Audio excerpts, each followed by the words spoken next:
ఓం నమో వెంకటేశాయ. విష్ణు సహస్రనామ మాధుర్యం కార్యక్రమంలో 4వ భాగానికి అప్పుడే వచ్చేసాం. ఎంతో అద్భుతంగా అలా పారాయణాన్ని చక్కనైనటువంటి కంఠాలతో ఏకకంఠంగా చేస్తూ ఉంటే చెప్పలేని సంతోషం కలుగుతోంది. ప్రేక్షకులైన మీకు అంతటి ఆనందము కలుగుతుందనే నమ్మకం కూడా మాకు కలుగుతోంది. ఇప్పటి వరకు మీరు 20 శ్లోకాలని చదివారు. ఆ చదివిన 20 శ్లోకాలని ఇంకొకసారి గట్టి చేసుకుంటూ మనం చదువుకుందాం. 10 కాగానే ఒకసారి ఆగండి, 10 కాగానే మళ్ళీ ఇంకో ఆ 10ని చదువుతారు గారు. కానీ విశ్వం విష్ణుర్వషట్కారో భూతభవ్య భవత్ప్రభుః భూతకృద్భూతభృద్భావో భూతాత్మా భూతభావనః భూతాత్మా పరమాత్మా చ ముక్తానాం పరమాగతిః అవ్యయః పురుషः సాక్షి క్షేత్రజ్ఞోక్షర ఏవ చ యోగో యోగవిదాం నేత ప్రధాన పురుషేశ్వరః నారసింహ వపుః శ్రీమాన్ కేశవ పురుషోత్తమః సర్వః సర్వశివస్థాణుః భూతాదిర్నిధిరవ్యయః సంభవో భావనో భర్త ప్రభవ ప్రభురీశ్వరః స్వయంభూ శంభురాదిత్యః పుష్కరాక్షో మహాస్వనః అనాదినిధనో ధాత విధాతా ధాతురుత్తమః అప్రమేయో ఋషికేశః పద్మనాభోమర ప్రభుః విశ్వకర్మా మనుస్వష్ట సవిష్టస్తవిరో ధ్రువః అగ్రాశాశ్వత కృష్ణో లోహితాక్ష ప్రదర్దనః ప్రభూతస్త్రిక సుధామ పవిత్రం మంగళం పరం ఈశాన ప్రాణద ప్రాణో జ్యేష్ఠ శ్రేష్ఠ ప్రజాపతిః హిరణ్యగర్భో భూగర్భో మాధవో మధుసూదనః ఈశ్వరో విక్రమీ ధన్వి మేధావి విక్రమక్రమః అనుత్తమో దురాదర్శః కృతజ్ఞ కృతిరాత్మవాన్ సురేశః శరణం శర్మ విశ్వరేతా ప్రజాభవః అహః సంవత్సరో వ్యాళః ప్రత్యయః సర్వదర్శనః. ఇక్కడికి 10 శ్లోకాలు అయ్యాయి. మొట్టమొదటి నామం ఏమిటి? విశ్వం. చాలా గొప్ప నామం. ఎక్కడైనా పూజ చేసేటప్పుడు చతుర్థ్యంతంతో చేస్తారు. విష్ణు విష్ణవే నమః, లక్ష్మి లక్ష్మీయై నమః, ఇలా చేస్తాం. ఈ విశ్వం అనే దానికి పూజ చేసేటప్పుడు విశ్వాయ నమః, విశ్వస్మై నమః అని చేస్తారు. ఇదేమిటి, ఒక నామానికి 2 ఉండడం ఏమిటి అని. ప్రపంచాన్ని ఒక పదార్థంగా తీసుకుంటే విశ్వం, ప్రపంచాన్ని ఒక దైవంగా భావిస్తే అది పురుషుడు. ప్రపంచం ఎక్కడో లేదు, మనలోనే ఉంది. ప్రపంచంలో ప్రపంచము, పంచము అంటే 5 పదార్థాల కలయిక.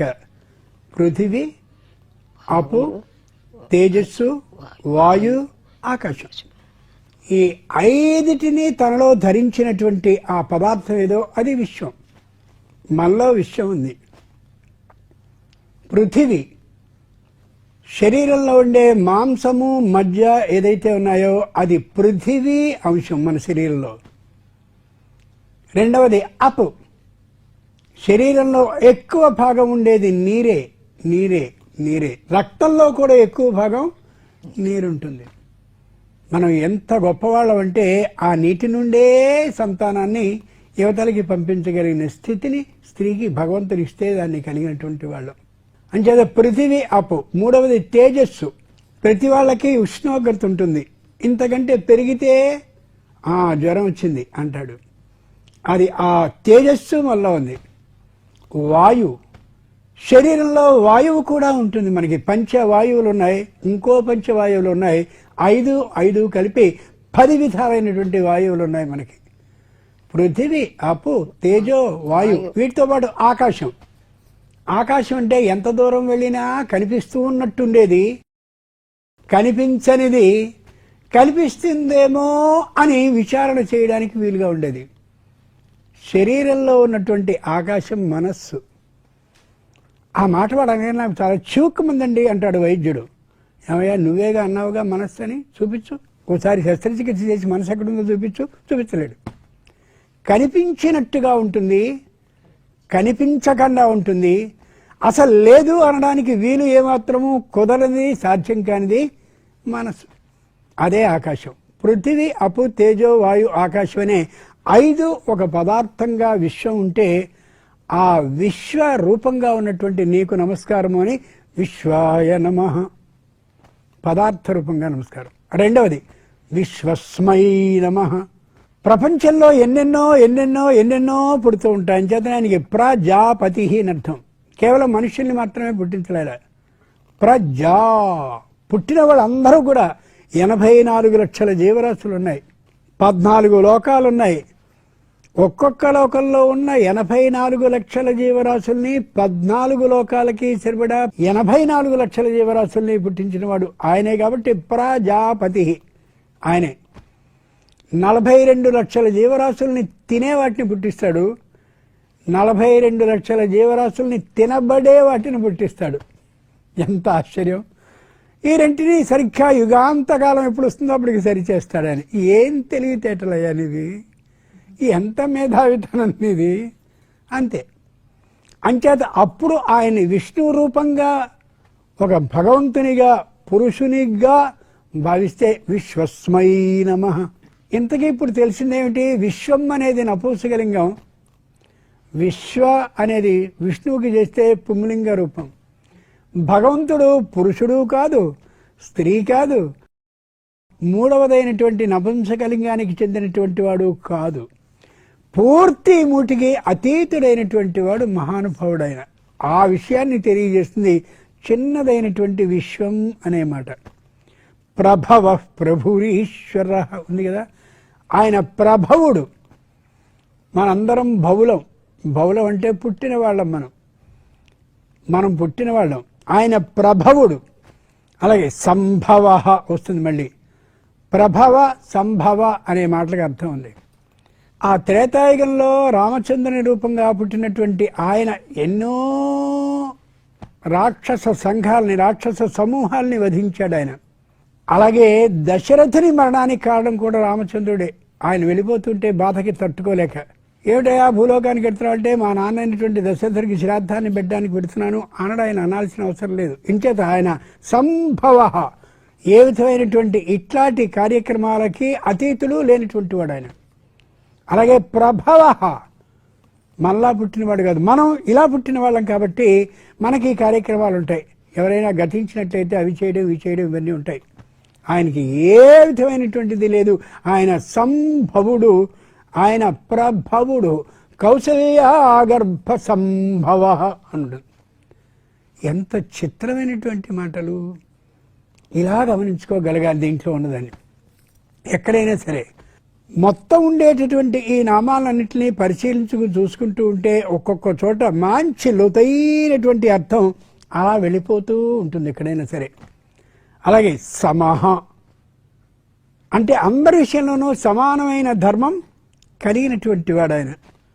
ఒకళ్ళ విషయంలో నా వాళ్ళని కానీ, ఒకళ్ళ విషయంలో తన వాళ్ళని కానీ ఆలోచన ఉండదు. ఒకసారి ఆలోచించండి, పాండవులందరూ కూడా ఎవరికి బాగా ఇష్టం? కృష్ణుడికి బాగా ఇష్టం. కౌరవులు ఎవరికి ఇష్టం కాదు? పాండవులకి ఇష్టం కాదు. కౌరవులు శత్రుపక్షంలో ఉన్నారు నిజానికి. కానీ నిజంగా పాండవ పక్షపాతే కృష్ణుడు అయ్యున్నట్టయితే అర్జునుడికి పుత్రశోకం కలిగించేవాడా? అభిమన్యుడికి ఏం చేశాడు పాండవులకి? ద్రౌపది అంటే స్త్రీ ఏ అశుచి అయినటువంటి ఆ 3 రోజుల్లోనూ మొదటి రోజు మానసికమైన క్లేశానికి, శారీరకమైనటువంటి బాధకి గురై ఉంటుందో అలాంటి కాలంలో వస్త్ర అపహరణం అంతటి దారుణమైనటువంటి శిక్షని మొత్తం ఉండేటటువంటి వాళ్ళందరూ చూస్తూ ఉండగా వింటూ ఉండగా కాదు, అంత జయించాడే. మరి ఆయన ఏ పక్షపాతి? పాండవ పక్షపాతి అవుతాడా? ఎలా అవుతాడు? బాగా ఆలోచించి చూడండి. ఎక్కడ నిజంగా కృష్ణుడు పాండవుల వైపు అన్నీ గొప్పవి చేసేసాడు? మరి పాండవ పక్షపాతి ఎలా అవుతాడు? ఆయన ఒకటే, సమోహం సర్వభూతేషు అందరి విషయంలో ఒక్కనే ఉంటాను నేను.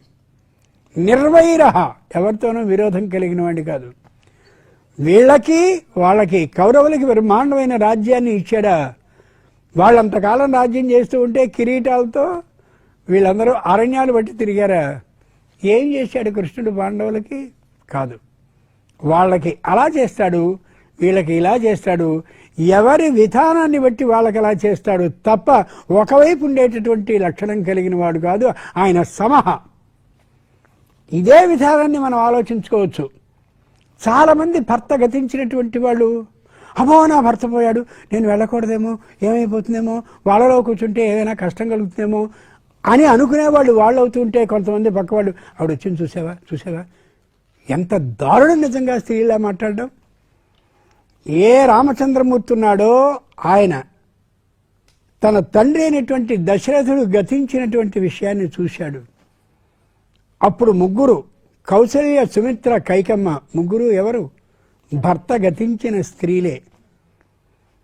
ఆ ముగ్గురిని స్వయంగా బ్రహ్మాండమైనటువంటి వేదిక మీద కూర్చోబెట్టుకుని కుశీలవులిద్దరితోనూ వాల్మీకి శ్రీమద్ రామాయణ కథా గానాన్ని పాఠ్యే గేయే చ మధురం, వచనంలోనూ గాన రూపంలోనూ చేస్తాన్నప్పుడు ఈయన ముగ్గురికి సాష్టాంగపడి వినిపింపజేశాడు. కుంతిని ఎంత గౌరవించాడు మహానుభావుడైనటువంటి శ్రీ మహావిష్ణు స్వరూపుడైనటువంటి కృష్ణుడు. దుర్యోధనుడు అన్నాడు, నువ్వు రాయబారానికి వచ్చావు కదా, ఎక్కడ భోజనాన్ని చేద్దామని అనుకుంటున్నావు అన్నాడు. నేను చోటికి వెడతాను, 200 మంది స్త్రీలని, నా ప్రపంచంలో అందమైనటువంటి వాళ్ళని, ఎప్పుడూ చూడని ఆభరణాలు కలిగిన వాళ్ళని చక్కగా వడ్డనకి ఏర్పాటు చేస్తాను. నీకు ఎరుగున్నవి, ఎరుగనివి, తెలిసినవి, తెలియనివి అన్ని కూరలను వడ్డం చేస్తాను, మొత్తం వండిస్తాను. నీకోసం ప్రత్యేకమైనటువంటి విడిదిని ఏర్పాటు చేశాను, అంతా బంగారమే ఉంటుంది. చక్కగా మంచి వడ్డన చేస్తాను, ఇక్కడ భోజనం చేయి. కృష్ణుడు మేధావి, మహానుభావుడైన విష్ణువు మేధావి కదా. ఒక్క మాట అన్నాడు, నేను శత్రుపక్షం నుంచి వచ్చాను, నాకు కడుపు నొప్పో కాలు నొప్పో వస్తే నువ్వు నాకు శత్రువు కదా, వీడేదో పెట్టుంటాడు అంటారు. పైగా నీకు చిన్నప్పుడు భీముడికి విషాన్నాన్ని పెట్టి పంపించిన అలవాటు కూడా ఉంది కదా, ఎందుకు అనవసరంగా? అయితే ఎవరింటికి వెళ్తావు? కుంతీమ తల్లి ఇంటికి వెళ్ళి అక్కడ విస్తరిని వేసుకుని భోజనం చేస్తాను. లోకంలో ఉండే ఈ భర్త గతించిన స్త్రీలు ఎవరైనా ఉంటే దాన్ని దురదృష్టంగా భావించకండి. ఆ పురాణాలని వినైనా సరే నాకు సర్వాధికారము ఉందనే ఆనందంతో జీవించండి. ముఖ్యంగా స్త్రీలే వాళ్ళని శత్రువులుగాను తక్కువ వాళ్ళుగాను చూడడమనే ఆ దౌర్భాగ్య స్థితిని మానుకోండి. అక్కడ భోజనం చేసి కుంతీమ తల్లి ఇంట భోజనం చేసి వచ్చిన తర్వాత దుర్యోధనుడు అడిగాడు, ఎన్ని కూరలు వడ్డించారు, ఎవరు వడ్డించారు, ఎన్ని ఆభరణాలను పెట్టారు, ఏ బంగారపు విస్తలలో వడ్డన చేశారని. వడ్డనకి భోజనానికి ప్రాధాన్యం కాదు, కుంతీమ తల్లి మాటలో ఆప్యాయత, చేతిలో రుచి ఉంది, అందుకోసం అక్కడికి వెళ్ళి భోజనం చేశాను. భర్త గతించిన స్త్రీ పిల్లల కోసమే జీవిస్తుంది. అంతనే పూర్వం రోజుల్లో ఆమెని గంగా భాగీరథి సమానురాలు అని పిలిచేవారు. శ్రీ వీర వెంకట సత్యనారాయణ స్వామి మనకున్నాడు. ఆయన దగ్గర చేసే సత్యనారాయణ వ్రతాల్లో ఈ భర్త గతించిన స్త్రీలని దూరంగా పెట్టరు. వాళ్ళకు కూడా అధికారం స్వయంగా ఇచ్చారు. గమనించి చూడండి, ఏ విధమైన భేదభావాన్ని చూపించకూడదు, తక్కువదనాన్ని పాటించకూడదు. నేను అందరి విషయంలోనూ సమంగా ఉంటానని చెప్తూ ఉన్నాడు శ్రీ మహావిష్ణువే స్వయంగా విష్ణు సహస్రనామ స్తోత్రంలో. గుర్తించి మారండి. ఏదైనా ఒక కార్యక్రమం అంటూ మనం ఏర్పాటు చేసుకున్నామంటే దాని ద్వారా కొత్త విషయాన్ని తెలుసుకోవాలి. తెలిసిన దాన్ని ఆచరిస్తూ ఆచరింపజేసి ప్రచారాన్ని చేయాలి. అందుకోసం ఇప్పుడు 11 నుంచి 20 వరకు చదువుకుందాం. సర్వేశ్వర సిద్ధః సిద్ధి సర్వాదిరచ్యుతః వృషా కపిలమేయాత్మా సర్వయోగ వినిశ్రుతః వసుర్వసుమనా సత్యః సమాత్మా సంమితః సమః అమోఘ పుండరీకాక్షో వృషకర్మా వృషాకృతిః రుద్రో బహుశిరా బభ్రుః విశ్వయోనిః శుచిస్రవాః అమృత శాశ్వతస్థాణుః వరారోహో మహాతపః సర్వగః సర్వవిద్వానుః విశ్వక్షేణో జనార్దనః వేదో వేదవిదవ్యంగో వేదాంగో వేదవిత్కవిః లోకాధ్యక్షः సురాధ్యక్షో ధర్మాధ్యక్షः కృతాకృతః చతురాత్మా చతుర్వ్యూహः చతుర్దంష్టచతుర్భుజः భ్రాజిష్ణుర్భోజనం భోక్త సహిష్ణుర్జగదాదిజः అనఘో విజయో జేత విశ్వయోనిః పునర్వసుః ఉపేంద్రో వామన ప్రాంశుః అమోఘః శుచిరూర్జితः అతీంద్రः సంగ్రహः సర్గో ధృతాత్మా నియమో యమః వేద్యో వైద్యः సదా యోగి వీరః మాధవో మధుః అతీంద్రియో మహామాయో మహోత్సాహో మహాబలః మహాబుద్ధిర్మహావీర్యో మహాశక్తిర్మహాద్యుతిః అనిర్దేశ వపుః శ్రీమాన్ అమేయాత్మా మహాధృత్ మహేశ్వాసో మహీభక్త శ్రీనివాసः సతాం గతిః అనిరుద్ధः సురానందో గోవిందో గోవిదాంపతిః. చాలా బాగా చదువుతున్నారు. జేత జేత అంటే ఎప్పుడూ జయాన్ని మాత్రమే పొందేవాడు పొందేవాడు పొందేవాడు. విష్ణు సహస్రనామంలో అమోఘమైన మరో గొప్పదనం తెలుసుకుందాం. ఓ పరీక్ష పెడుతున్నాం, ఉత్తీర్ణులు అవుతామో కామో అనే భయం ఉంటుంది. పిల్లను పిలవండి, ఏమే ఇదే శ్లోకాన్ని చదువుకెళ్ళు. జేత అన్నిటిలో విష్ణువు గెలిచాట, ఎక్కడా వాడలేదుట. చదువుకొని ఖచ్చితంగా విజయం లభిస్తుంది. మానసికమైనటువంటి ధైర్యాన్ని పెంపొందించుకున్న ఆ పిల్లడో ఖచ్చితంగా విజయాన్ని సాధిస్తారు. తాను అనుకున్న దానికంటే ఎక్కువ వస్తాయని. మనుష్యాణం సహస్రేషు కశ్చిద్యతతి సిద్ధయే యతతానపి సిద్ధానాం కశ్చిన్మాం వేత్తి తత్వతః. కశ్చిన్మాం వేత్తి తత్వతః. ఒక్కడు గెలుస్తాడు సహజంగా. ఆ ఒక్కడెవరంటే ఈయనే. ఎందుకని? బ్రహ్మాండమైనటువంటి వేదాలు అన్నీ ఉన్న ఆ భాండాన్ని సోమకుననే పేరు కలిగిన అసురుడు కాస్త దొంగతనం చేసేసాడు.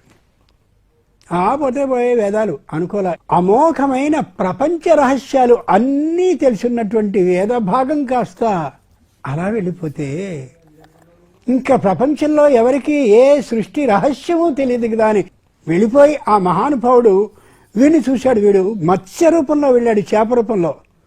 ఎక్కడికి వెళ్ళాడు? సముద్రంలో దూరాడు. సముద్రంలో కొన్ని లక్షల చేపలు కాదు, కొన్ని లక్షల జాతుల చేపలు ఉంటాయి. ఆ లక్షల జాతుల చేపల్లో ఒక చేపగా వీడు వెళ్ళిపోతే ఈ చేపను ఎలా పట్టుకోగలడు ఆయన? మేధావి జేత. మంచి తెలివితేటలు, మంచి జయశీలం ఉంది కదా. అలా వాడు రూపం మార్చుకుని చేప రూపంలో వెళ్ళిపోతూ ఉంటే వీడే వాడుని గమనించగలిగిన తెలివితేటలు ఉండేలా ఆ మేధావితనంతో కొత్తగా చేప రూపం వేసుకున్నవాడు కాబట్టి చేపకున్న అన్ని లక్షణాలు వాడికి రాలా. శ్రీమద్ రామాయణంలో మారీచుడు నాడే కొత్తగా వాడు వెళ్ళే వేషం వేసుకెళ్ళాడు. అంచేత ఇంకా పూర్తిగా రాలేదు ఆ లక్షణాలు, అందుకని దొరికిపోయాడు. ఇక్కడ అలాగే అటువంటి చేప ఏదో గమనించి ఆ చేప నుండి ఆ అమోఘమైనటువంటి వేద భాండాన్ని తీసుకురాగలిగాడు. చక్కనైనటువంటి వేద అభ్యాసాన్ని చేసి దీన్ని వక్రీకరించేటటువంటి ఎవరైతే ఉంటారో వాళ్ళే రాక్షసులు. మంచి అమోఘమైనటువంటి ఒక వైద్యమో న్యాయ విధానమో సంబంధించినటువంటి ఆ పద్ధతి అంతా నేర్చుకుని దుర్మార్గులైనటువంటి వాళ్ళకి సహాయపడే వాళ్ళే రాక్షసులు. దానికి ఎక్కడో లేరు రాక్షసులు. అంచేత ఈ వేదభాగం కాస్త ఆ రాక్షసుల చేతిలోకి వెళ్ళిపోతే మొత్తం ఇక ప్రపంచం యొక్క విధానమే మారిపోతుందని అలా చేశాడు. లోకంలో ఎక్కడైనా రాజుగారి వేషం వెయ్యి అంటే ఎంతమంది అయినా వస్తారు, కానీ కుష్ఠరోగి వేషం వెయ్యి అంటే ఎవడన్నా వస్తాడా? ఎవడు రాడు. భగవంతుడు అట్లాంటి వాడు. పిల్లని అలా చంకన పెట్టుకుని తల్లి పెడుతున్నప్పుడు పొరపాటున జారి మురికి కుంటలో పడిపోయినట్టయితే తల్లి దూకి తీస్తుంది తప్ప పని మనిషికి ప్రత్యేకంగా రా వచ్చే ఇక్కడ పిల్లాడు పడ్డాడు అనదు. భగవంతుడు అంతటి గొప్పవాడు. అది అయిపోయింది మత్స్య అవతారం. వెంటనే కూర్మ అవతారం. ఇలా అటు ఇటు చిలకడం ప్రారంభించారు దేవతలు దానవులు.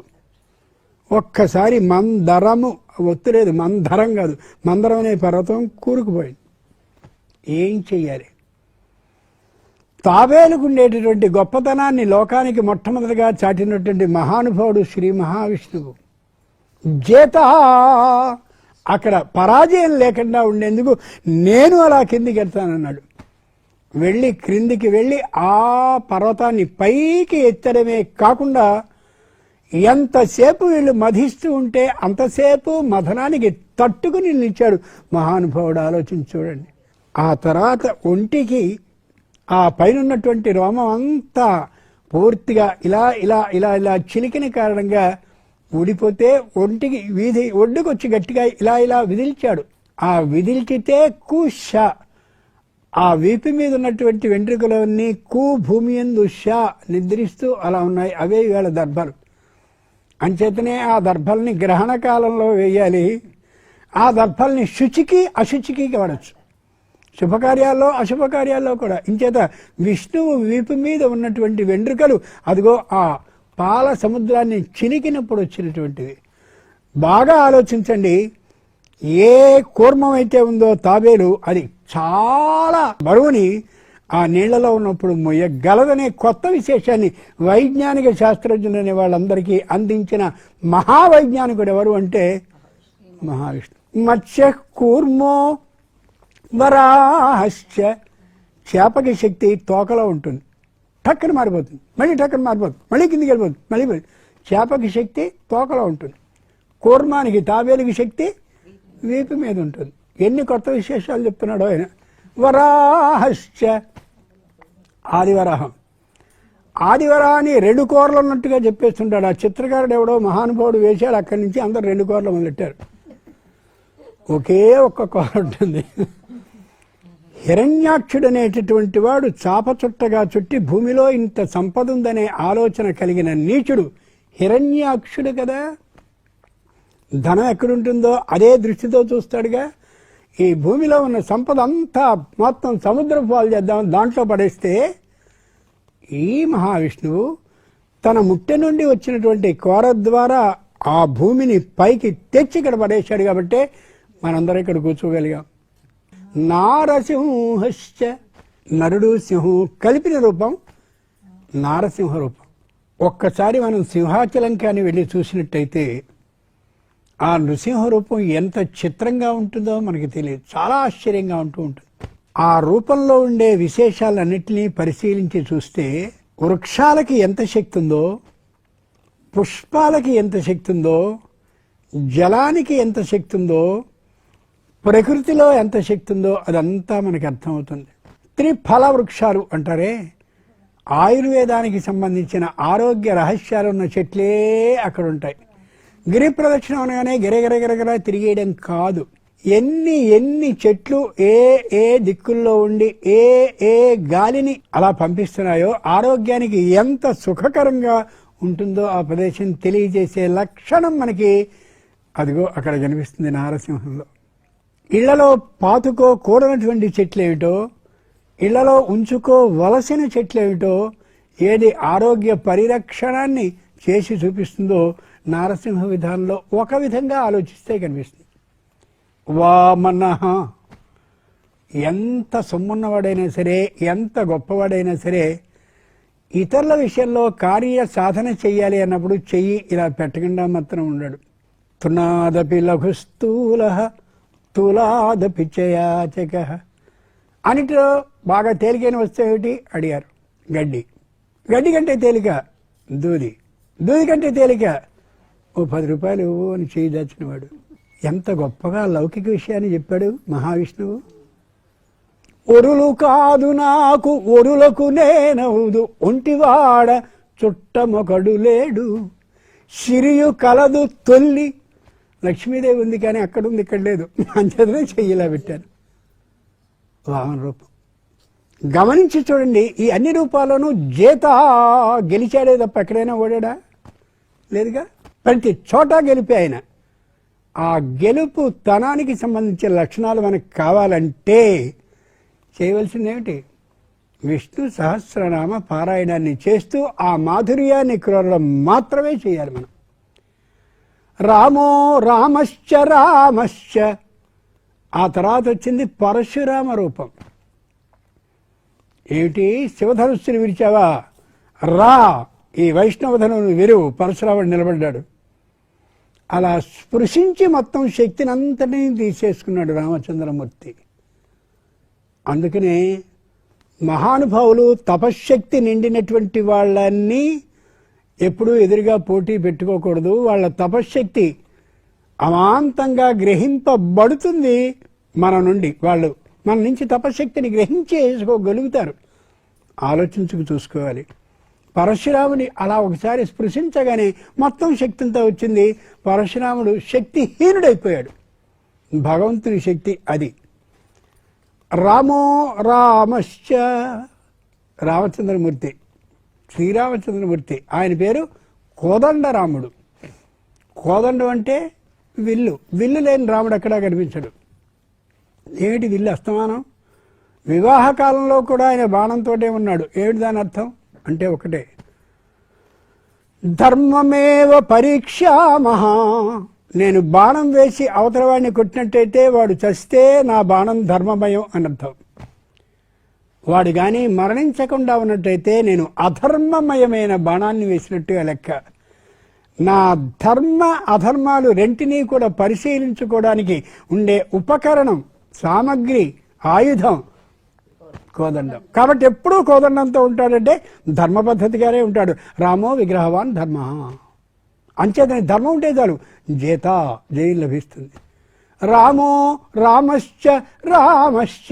బలరాముడు, నువ్వు మాయలు మరాఠీ ఏమైనా చేసేస్తావు, యుద్ధకాలంలో అవి ఇవి చేస్తావు నువ్వు, నేను మాత్రం అలా ఒప్పుకోను, తీర్థయాత్రకి వెళ్ళిపోతున్నాను బలరాముడు అన్నాడు. లోకంలో అన్నదమ్ములు ఇద్దరు ఉంటారు మామూలుగా, ఏ కుటుంబంలో పెద్దవాడు ఒకలా ఉంటే చిన్నవాడు ఒకలా ఉంటారు. బలరాముడు ఈ శ్రీరామచంద్ర కృష్ణుడిని బాగా ఆలోచించుకుంటే అలా తెలుస్తుంది మన ఇద్దరికీ కూడా.